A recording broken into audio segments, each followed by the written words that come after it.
रेवा का अख्खा शिपुरापूर शोधून काढलं बघा आपण, पण आऊसाहेब कुठं बी सापडल्या नाहीत बघा. सगळ्या ठिकाणी शोधलं पण आऊसाहेब कुठंच सापडल्या नाहीत. त्या परत न येण्यासाठीच निघून गेल्यात कायमच्या. आपण आऊसाहेबांना कायमचं हरून बसलो बघा जी.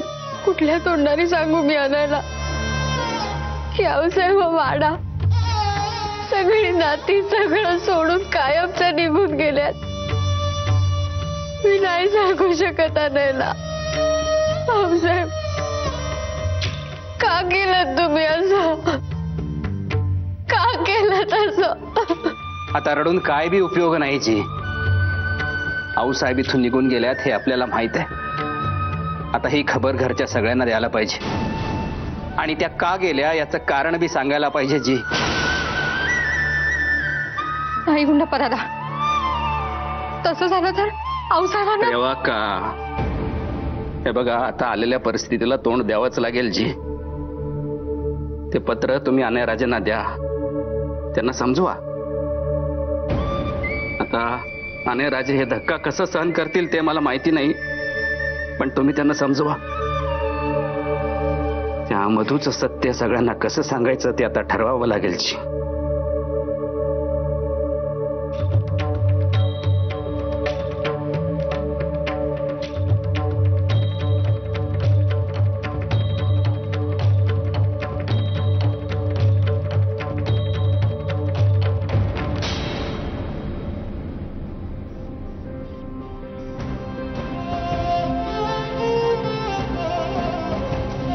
कसं सांगणार हे सगळं मी आणायला?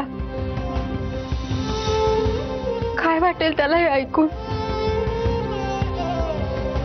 नाही, मी नाही त्याला फेस करू शकणार. हे पत्रच आता ते काम कर.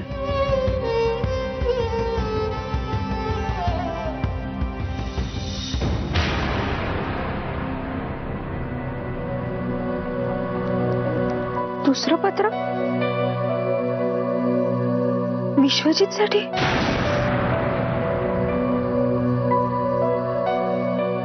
हे पत्र त्याच्यापर्यंत पोहोचलंच पाहिजे.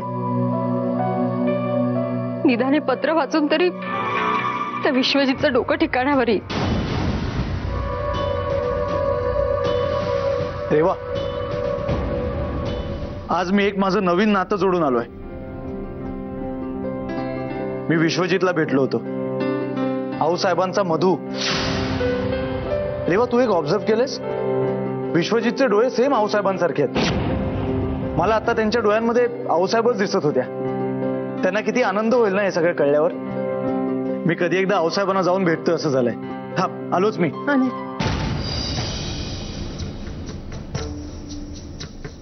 मला तुला काहीतरी सांगायचंय. सांग ना. आऊसाहेब घरात नाहीये. घरात नाहीत म्हणजे? नाहीयेत म्हणजे त्या हा वाडा आणि आपल्या सगळ्यांना सोडून कायमच्या निघून गेल्या.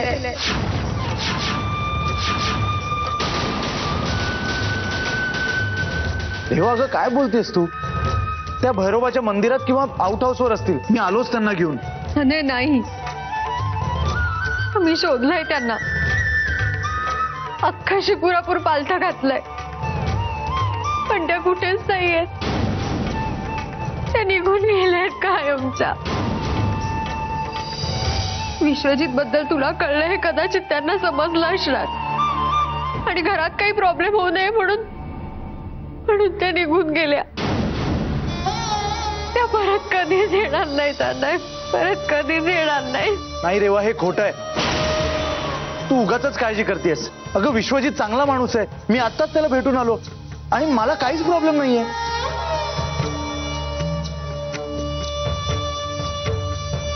हे काय आहे? पत्र आऊसाहेबांनी तुझ्यासाठी लिहिलंय. रेवा, मला एक संधी दे. मी आऊसाहेबांना घेऊन येतो. अगं, त्यांचा मधू परत आलाय. रेवा, जर त्यांना कळलं की त्यांचा मधू परत आलाय तर त्यांना किती आनंद होईल माहितीये. त्या खरंच परत येतील. मला त्यांना शोधलंच पाहिजे. अनय थांब. अनय, ऐक माझं. अनय, हे बघ अने थांब, मी सगळीकडे शोधलंय त्यांना, पण त्या कुठेच सापडल्या नाही. रेवा मला एकदा तरी प्रयत्न करून बघू दे, काहीतरी नक्कीच सापडेल मला. असं काही होणार नाही अनय. कितीही कटू असलं ना तरी आता हेच सत्य आहे. त्यांना कितीही शोधलं तरी त्या नाही सापडणार. सॉरी, मी नवरा बायकोच्या संवादात तोंड घालतेय, पण कोण सापडत नाहीये तुम्हाला? दादा दादा, अरे आऊसाहेब सापडत नाहीयेत. काय? रेवा, तू यांना काहीच सांगितलं नाहीयेस? ती कुणाला सांगतच नाही. सगळ्यांना आधीच कळलं तर तिला क्रेडिट कसं मिळणार? रॉमिला, वेळ काय आहे आणि तू बोलतीयस काय? अने अने गुंडपत दादा काय सांगतायत ते खरं आहे? आऊसाहेब घर सोडून गेलेत? घ्या, यांना काही माहीतच नाहीये. मी हेच म्हणत होते, इथे कुणाला कुणाची किंमतच नाहीये. रॉमिला, काय बडबडतीयस तू? प्रसंग काय आणि तू काय बोलतीयस? तुला काय एवढं दुःख होतं आऊसाहेबांच्या जाण्याचं? आऊसाहेब कुठेही गेला असल्या तरी तुझ्यासाठी काहीतरी ठेवूनच गेल्यात ना. मेघदत्ता, माफ करा ठाकले आईसाहेब, पण अनय आऊसाहेबांचा किती लाडका आहे हे आपल्या सगळ्यांनाच ठाऊक आहे. मग मी जे काही बोललो त्यात काय वावगंय? आणि आऊसाहेब काय लहान बाळ नाही आहेत. येतील 2-4 दिवसात परत, आणि येतानाही आपल्या लाडक्या माणसांसाठी भरपूर काही घेऊन येतील. अरे दादा, काय बडबडतोस तू? तुला कळतंय का काय घडलंय? अरे आऊसाहेब निघून गेलेत वाडा सोडून. त्यांना आपण शोधायला हवं.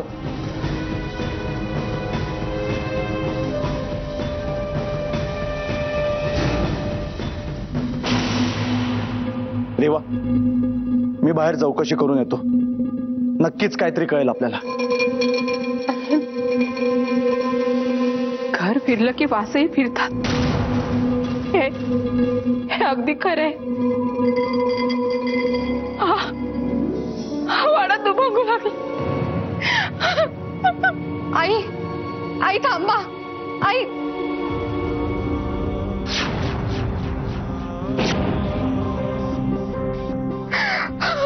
आई, आई, आई सावरा स्वतःला. असं रडून कसं चालेल? माझ्यावर विश्वास ठेव आई. आऊसाहेब परत येतील. आपण त्यांना परत आणू. पण काय झालं की त्या त्यांचं एक घर, हा वाडा, त्याचं गोकुळ सोडून गेलेत त्या. आई, शांत व्हा प्लीज. रेवा का? दादा, हे काय? निघतो जी मी. कुठे निघाला तुम्ही? तिकडे वाट फुटेल तिकडे जाईन जी. आता या वाड्यात राहून काही बी उपयोग नाही बघा. गुंडप्पा दादा, ज्या आऊसाहेबांची सेवा करण्यासाठी या वाड्यात पाऊल ठेवलं मी, त्यांची सेवा करता करता या वाड्यात इतके दिवस घालवले मी, त्याच इथे नाहीत की हो. मग आता मी इथं राहून काय उपयोग आहे जी? असं का बोलताय तुम्ही दादा? तुमचं आमच्याशी जे नातं आहे त्यासाठी तरी. नातं फक्त आऊसाहेबांबरोबर. बाकी सगळी नाती, सगळे बंध त्याच्यानंतरचे. आणि ती नाती होती ते बी फक्त आऊसाहेबांमुळे. आज त्याच नाहीत तर मग काय उपयोग हो? मला जाऊ द्या. नाही, कोणीही कुठेही जाणार नाहीये. आणि जर कोणाला जायचंच असेल ना, तर मला माहितीये कोणी जायला हवं ते.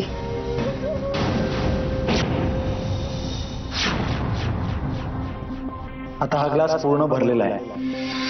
उशिरा का होईना पण काठोकाठ भरलेला आहे. आणि 2 अर्ध्या ग्लासांपेक्षा एक भरलेला ग्लास नक्कीच बरा, नाही का? पण तुम्ही रित्या झाला. आता तुमच्याकडे काही नाहीये.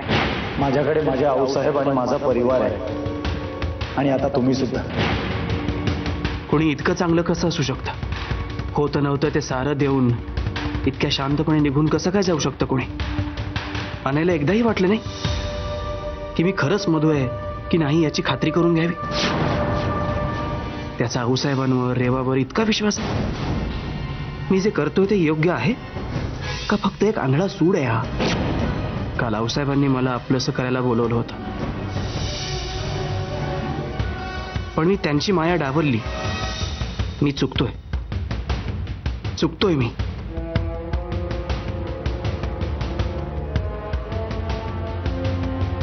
आयुष्यात पहिल्यांदाच इतका हतबल झालायस विश्वजित. का मधू म्हणायचा आता तुला?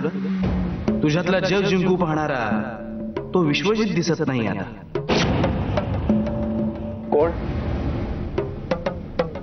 कोण बोलतंय? इतक्यात विसरलास स्वतःला? तू आता बरेच लोक आहेत ना तुला बोलायला.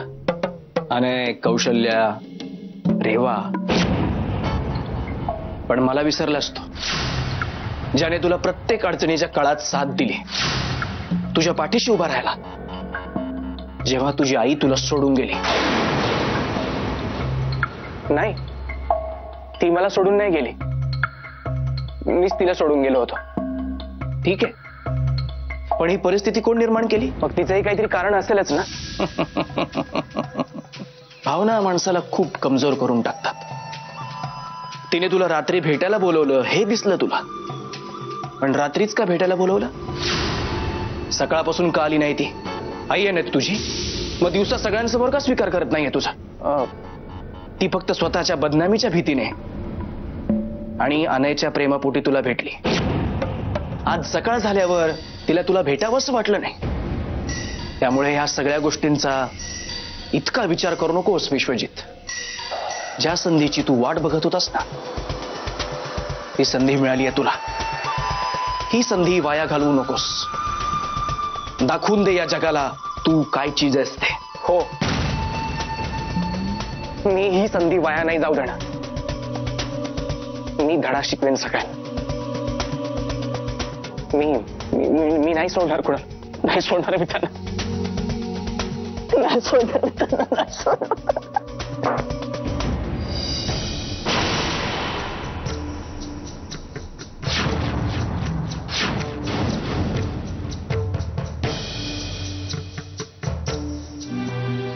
काही गोष्टींची किंमत त्या हातातून निसटून गेल्या कीच कळते.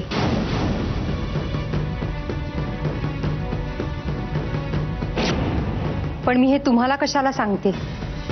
कारण नाती, माणसं ह्याची किंमत तुम्हाला नाहीच आहे. या घरातल्या लोकांना लेक्चर द्यायला खूप वेळ असतो का? उदात्त विचार मांडायचे, फिलॉसॉफी झाडायची. आता तुमचा नवरा आला होता इथे, आता तुम्ही आलाय. माझा नवरा खूप भोळा आहे बिचारा. त्याच्या चांगल्या स्वभावामुळे तो तुम्हाला इथे राहायचा आग्रह करून गेला असेल. पण मी तुम्हाला इथून जा असं सांगायला आलीये मिस्टर विश्वजित. काय? आजपर्यंत खूप ऐकून घेतलं तुमचं, खूप सहन केलं आम्ही तुम्हाला, फक्त आऊसाहेबांमुळे. कारण आमचा खूप जीव आहे त्यांच्यावर. त्यांना नाही दुखवू शकत आम्ही. पण आता नाही, तुम्हाला हे घर सोडून जावंच लागेल. कारण आता आऊसाहेब हे घर सोडून निघून गेले. रेवा, काय बोलताय तुम्ही? हे सत्य पचवता येत नाहीये ना, पण हेच खरं आहे. आऊसाहेब हा वाडा कायमच्या सोडून गेले आहेत. आणि हे फक्त तुमच्यामुळे झालंय, फक्त तुमच्यामुळे. त्या इतके दिवस तळमळत होत्या तुमच्यासाठी, आणि तुम्ही काय करायला आला होता तिथे? सूड उगवायला आला होतात ना आईवर? तुम्ही तुमच्या आईच्या आयुष्याची राख रांगोळी केली मिस्टर विश्वजित. आणि आज तुमच्यामुळे आम्ही आमच्या आऊसाहेबांना कायमचं गमावलंय. खोटं आहे हे, साफ खोटं आहे हे.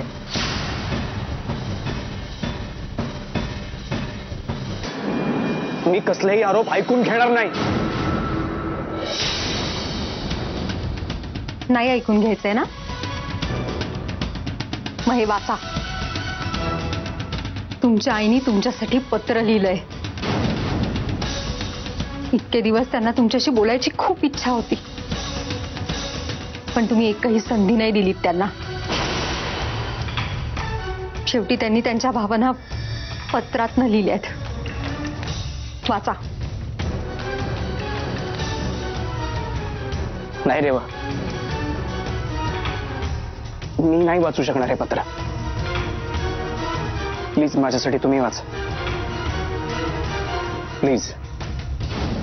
प्रिय विश्वजित, नाही मधू, आज इतक्या वर्षांनी तुला चिठ्ठी लिहिते, कारण मला जे काही सांगायचंय ते या घरात राहणाऱ्या विश्वजितला नाही, माझ्या मधूला सांगायचंय. काय झालं, कसं झालं, कशामुळे झालं, या चर्चेला आता तसाही अर्थ नाहीये. तू मला परत भेटलास यातच खरा आनंद. या वाड्यावर, या प्रॉपर्टीवर माझा जो हक्क आहे त्यावर तू हक्क गाजवायला इथे आलास. मला तितकं का होईना हक्काचं मानलंस.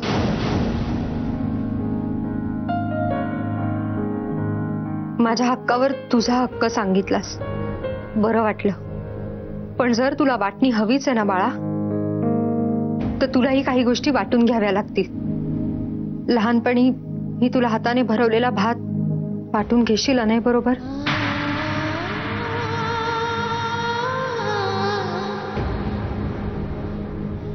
ती अंगाई, तुला थोपटून झोपवणं, तेही वाटून घे. परिस्थिती नसताना पै पै जमवून तुझ्यासाठी एक खेळणं घेतलं होतं, आठवतंय? त्याचीही वाटणी होईल.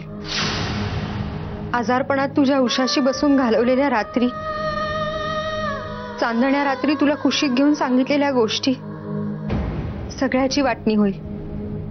कारण त्याशिवाय तू मागत असलेला हिस्सा पूर्ण होणारच नाही.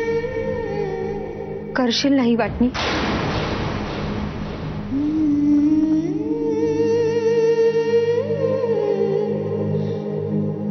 कठीण आहे माहितीये मला, म्हणूनच मी ह्या वाडा आणि सरनोबतांना कायमची सोडून जाते. आता ह्या वाड्यावर, या प्रॉपर्टीवर माझा तीळ मात्रही हक्क नाहीये. म्हणूनच तुझाही काहीच हक्क असणार नाही. त्यामुळे अनयला, या वाड्यातल्या लोकांना त्रास देऊ नकोस बाळा. तू एक चांगला माणूस म्हणून प्रत्येकाच्या मनात राहावंस म्हणून मी ही पावलं उचललीये. गैरसमज करून घेऊ नकोस.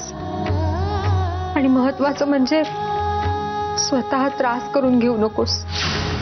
मी आता जिथे जाईन तिथे सुखी असेन, कारण तुला एकदा पाहायची माझी इच्छा पूर्ण झाली. हा, तू एकदा मला आई म्हणावंस ही इच्छा अजून राहिली अपूर्ण.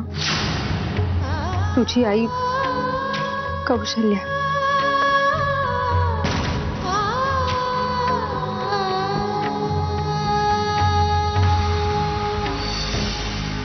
तुम्ही जा इथून. आऊसाहेबांनी तुम्हाला माफ केलं असेल, पण मी तुम्हाला कधीच माफ करणार नाही, कधीच नाही.